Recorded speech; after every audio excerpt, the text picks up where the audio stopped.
The concrete pad going into the garage is 20 by 30. So what I'm thinking is come out here to about here, kind of have the driveway straight, the same on that side, and then curve it. What do you think? Is that what you're looking for? I'm thinking as you come up the driveway, you'll curve in, and then you'll be lined up straight, and then when you're backing up, because I know you don't like to back up, I think the driveway will be wide enough that as you back up, you can back over to here onto the gravel and then get on down the road. All right, guys, you can probably guess what this video is going to be about. So we moved into the house, I think 5 weeks ago or so. And since then, we've had the garage done with epoxy flake flooring. So that's cured and ready for vehicles. We decided kind of last minute before we did the gravel driveway that we wanted to do like a concrete pad there to park, to wash your vehicles, and kind of have a nice solid on-ramp into the driveway. So Tuesday, 4 days ago, we poured a 20 by 30 pad, and that's curing. So it's going to be another 4 or 5 days before we can put any vehicles on it. But in the meantime, what I want to do is connect the concrete out here to our white limestone gravel driveway. If you're not familiar with limestone, this is limestone that we did in front of the mega shed. And it's called limestone 57, but you can see there's a lot of fines in there. And 57 normally means like a 3/4 inch rock or so. So that's most of the rock are going to be about that size, but you see a lot of fines in there as well. And at first I didn't like all those fines because I felt like I was getting more, I don't know, dust than rock. But what I found by that being a couple years old on that driveway, and this driveway over here about probably 3 years old, is that I found that those fines act like as a glue and hold together those bigger stones. So everything slopes on this land from up there, our neighbor's property, down, and our house is on a level pad, but it's a pad that's built up. So what I was worried about was that water coming down the hill would wash out this driveway, but it hasn't washed it out at all because those fines and the 3/4, the bigger rocks, work together, and it becomes a very, very solid driveway. I haven't regraded this or anything. Now, granted, it doesn't get a ton of traffic like it does there, which is our main asphalt millings driveway coming up to this point. But asphalt millings are about $1,100 a load, and I found that they'll compress and they'll kind of return to asphalt in your base layer, but they always have a layer of fines on them, and that layer of fines are easy to wash off. So we're gonna, where that black asphalt millings terminates and the white starts, we're gonna take that white gravel and extend it up here into all the way to the concrete pad. This is the excess concrete from the pour of the pad going into the garage, and we took the Summit tractor bucket and kind of smoothed it out. So I'm not going to mess with this. I'm going to leave this as the base layer and put the stone on top of this. I'm going to dig a little footer with the excavator on each side just to kind of lock in the gravel. And then the gravel is actually going to be pretty thick because this is a 5.5 inch thick pad around the edges. So I got to build the gravel up to there. I was thinking 1 load of gravel, but it might be 2 because the driveway is going to be so high. And then we're going to have water issues on how we flow the water, but we got to worry about that later. But we're going to stay 20 feet wide all the way out here. And I'll dig this down past this concrete just a little bit, not much, but I'll mainly be digging a footer there on the edge, remove all the organics, and pile them up over there. I got to move that pile right there first. And then we'll work that all the way out, and then we'll kind of flare out at the end where the gravel will meet the gravel. All right, let me grab the Kubota, and I'm going to move that pile, get it out of the way, and then I'm going to mark this with ground marking paint, and then I'll get out the excavator, dig the footer, and then I think I'm going to use the Baumalight mini skid steer because I think I can shave better with that than anything else that I have, and get it prepared. I'm going to appreciate that cool top fan today.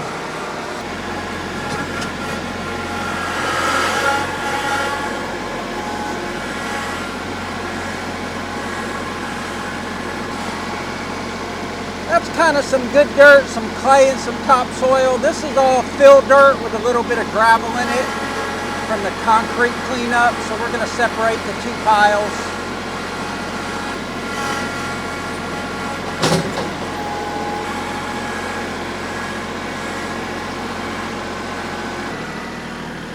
gonna get what I think is the last bucket here, but it's always more than you think it is. I thought maybe that was 3 or 4 buckets.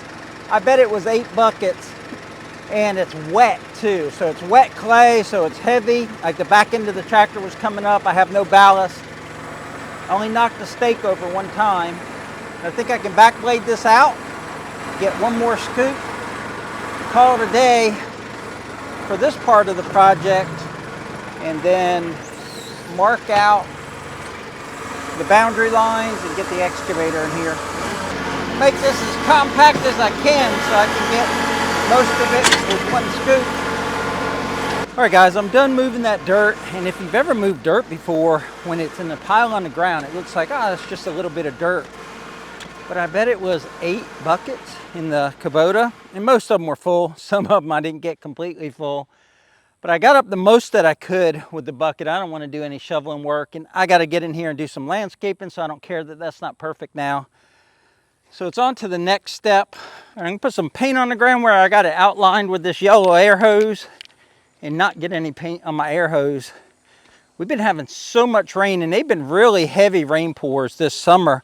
And this is washing down this driveway. So this whole time I've been working this morning, I think I'm gonna have to buy a 30-foot culvert, because if water can't go that way, then it's gonna go that way. And I'd rather it go that way because that's towards the pond.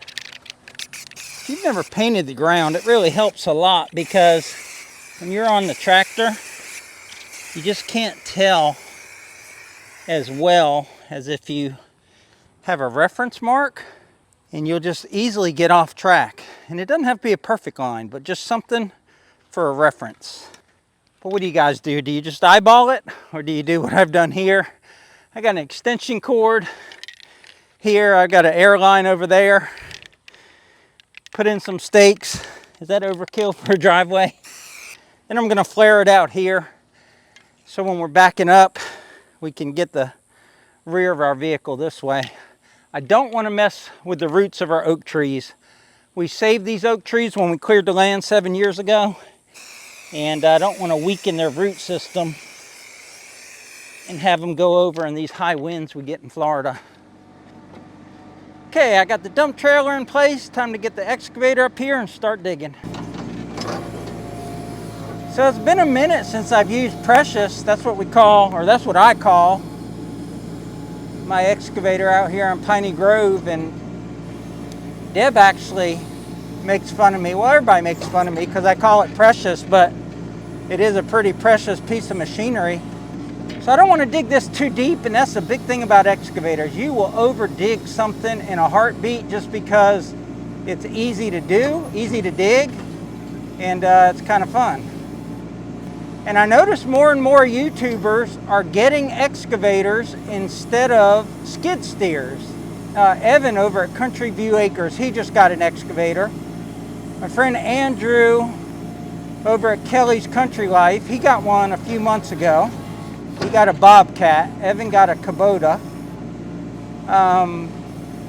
But the trend for the longest time was everybody was getting skid steers. And Brock, my friend over at Rock Hill Farm, he actually went up to see Adam at Hometown Acres, and they had a big discussion on excavator versus skid steer. Once you already have a tractor, you know, what's the next logical big piece of machinery? And Brock was making the case about a skid steer, and Adam was making the case about a excavator. And I was in Adam's camp for that the whole time. I told Brock, because he was asking for advice from people that had them, and I said, I don't know what I would do with a skid steer.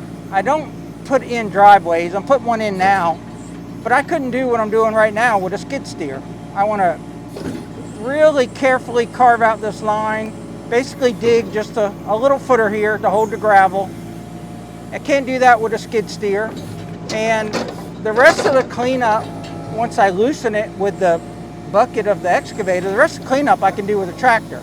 I will be using the Baumalight mini skid steer because skid steers do a better job at leveling out a pad, and I want a nice level pad to put the gravel on.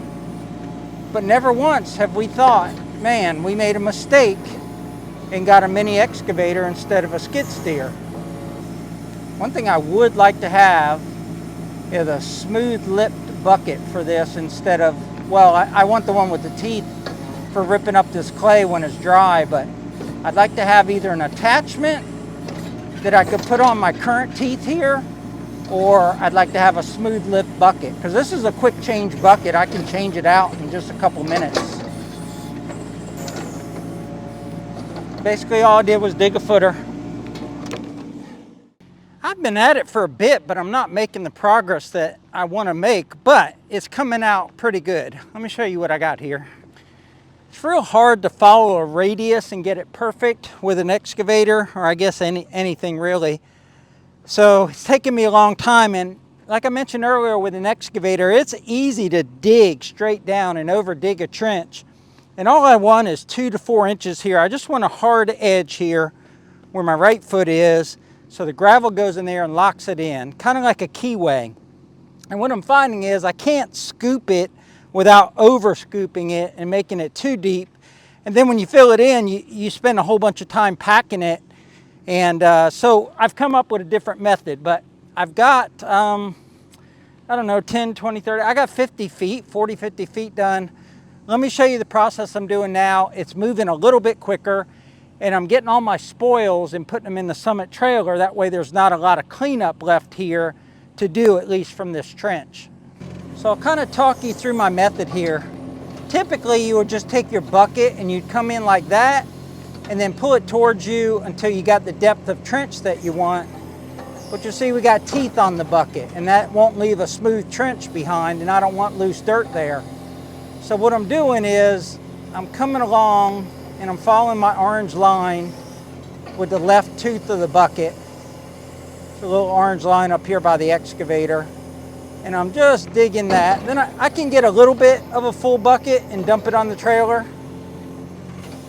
But then I come all the way up to the dozer blade here on the excavator with the teeth.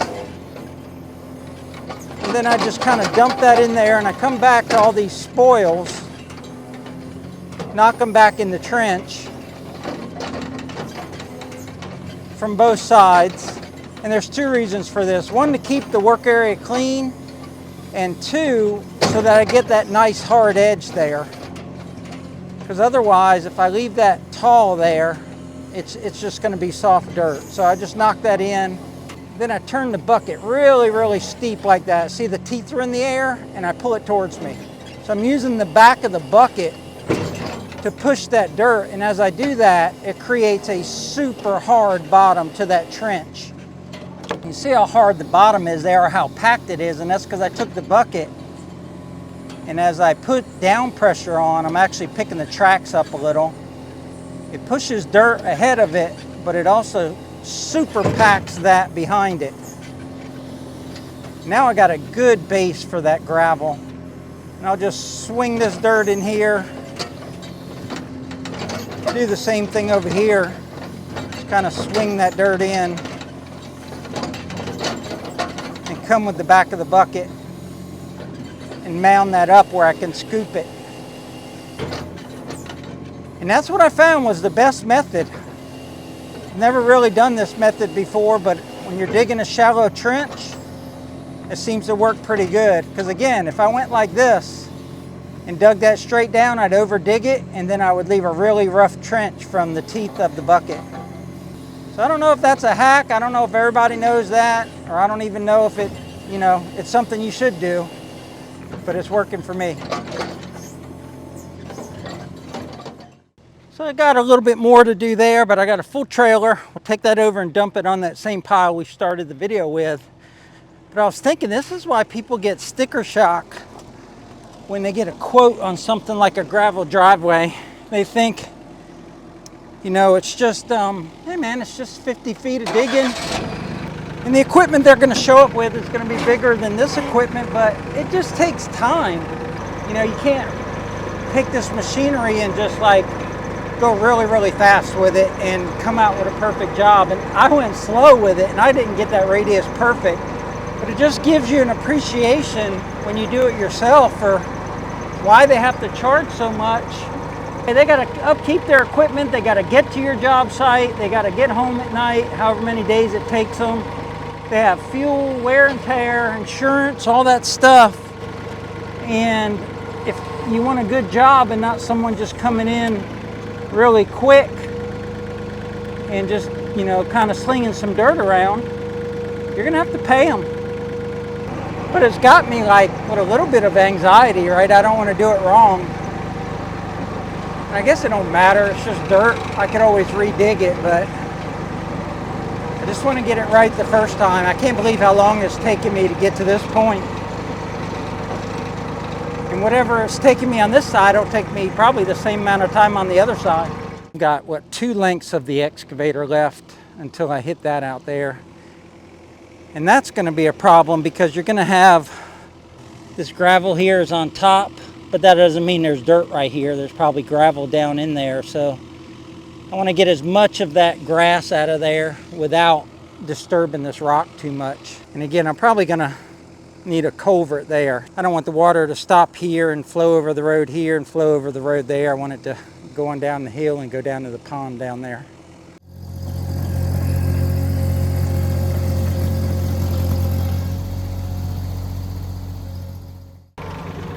The trailer filled up a lot quicker using the mini skid steer.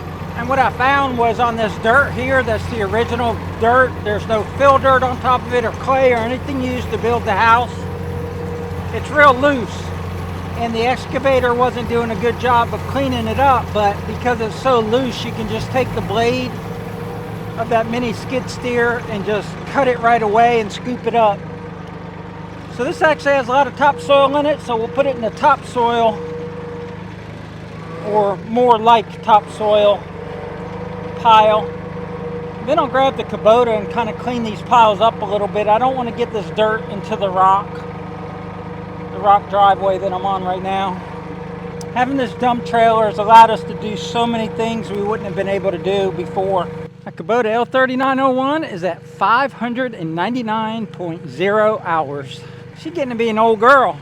Been a great tractor though, haven't had any issues. Never been back to the dealer once for anything. It's a 2017 model.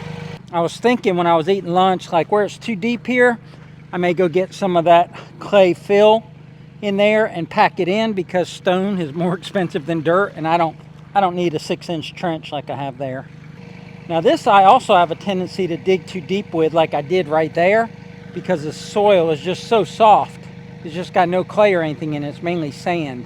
So I got to be careful. All I want to do is just skim the top. Just no organic matter, bare dirt, and then I'll pack it with probably the mini skid steer. I just said I'll pack it with the mini skid steer. I meant the mini excavator.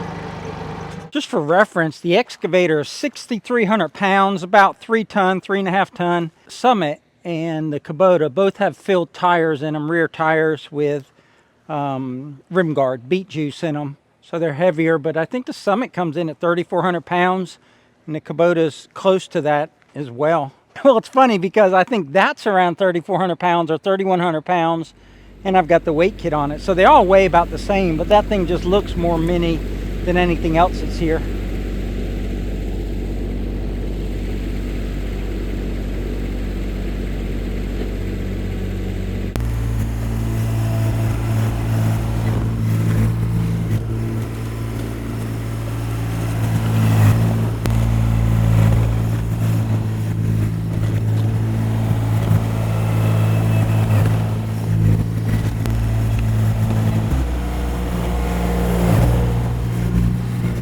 Well, it's 3 o'clock, 93 degrees, so we'll probably be right around 100 heat index at the heat of the day or the top of the day or the hottest part of the day. The Kubota, which I've been using a lot off camera because the camera overheated, I had to put it in the cooler with some ice.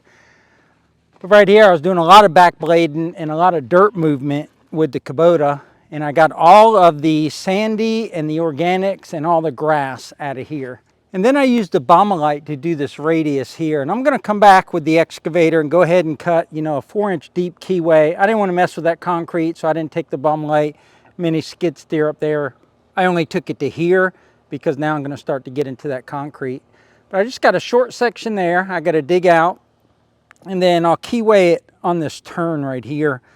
But all that is fine. It's done as far as removal of material. This pile here is the pile with all the green ivy on it, but that's how much I've added to it. I've gone back and forth with the Kubota bucket full, like, I don't know, 10 times or so. So that pile's pretty big. Then we got the clay pile, and that's the pile we started with that we moved and we've added a little bit to, but that's thick, packable clay. So what I'm gonna do is probably move most of that pile back into like where I dug out the sandy stuff, and then pack that down by running over it with the excavator or the tractor, probably the excavator, just back and forth, and give me a good solid clay base under my stone. And I'm gonna get on the excavator and talk for a little bit about that, because I'm running through my mind what I would charge someone to do this work for them. So old Precious here, the mini excavator, is definitely the right machine for that left side in the thick clay. That mini skid steer, it could barely push down like ½ an inch in that thick dry clay. But the mini skid steer was the right solution over here where it was more sandy and less dried clay. Let's say I have 5 hours invested in this, and by the time I finish, let's say I was towing something here, and I wouldn't have brought all these things here to do it, but 1 or 2 pieces of equipment, get it back on the trailer. So let's say a full 8-hour day. 8-hour day, hot sun. What would I charge somebody?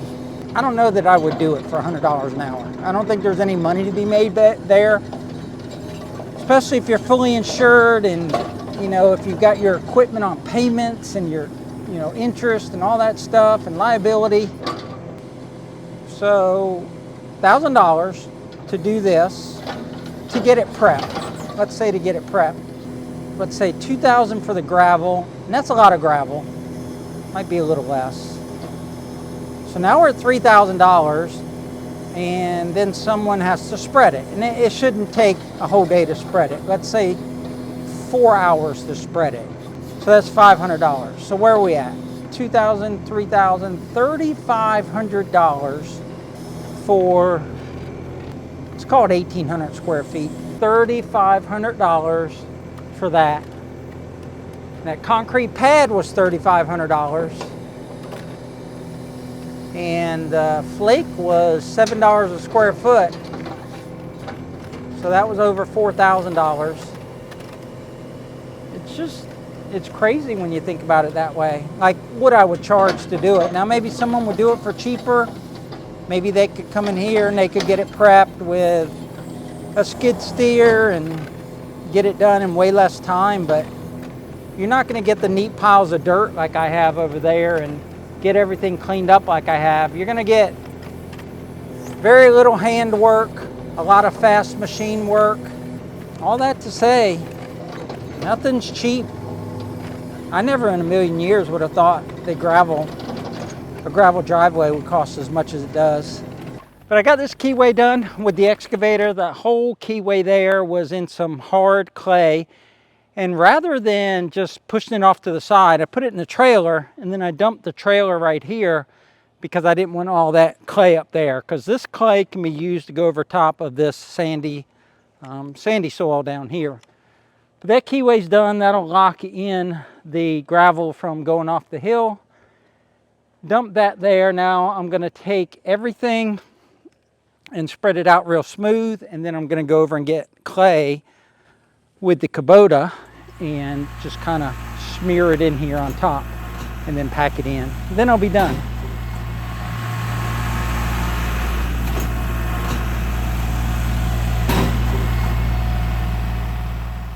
So I got the clay across the whole area. There's no sand showing, and I packed it with the tractor.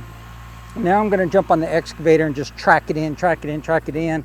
But the next video you're going to see from us is going to be the gravel going down here. Well, hopefully. I'm going to send a text to my gravel guy. It's Saturday, and hopefully he can get me first thing Monday. I know I need 1 load, probably do a will call for 2 loads.